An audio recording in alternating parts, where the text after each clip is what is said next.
Viral banyak pengendara sampai tidur di jalan, gegara terjebak macet 10 jam di Puncak Bogor.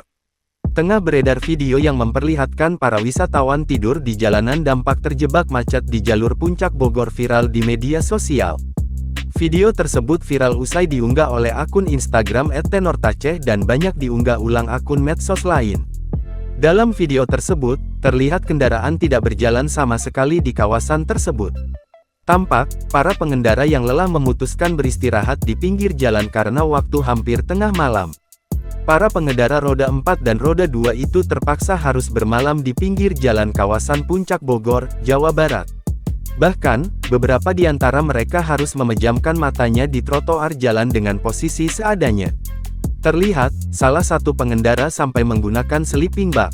Tak sedikit juga wisatawan lain yang masih terjaga sambil memantau kendaraan mereka.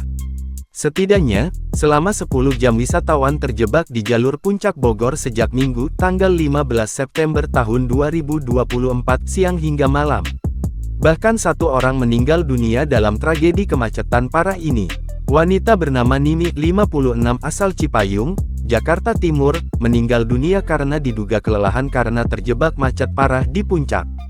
Kasat Lantas Polres Bogor, AKP Rizky Guntama mengatakan, ibu ini meninggal dunia di Puncak Bogor ketika kawasan puncak ramai diserbu wisatawan namun belum ada kemacetan.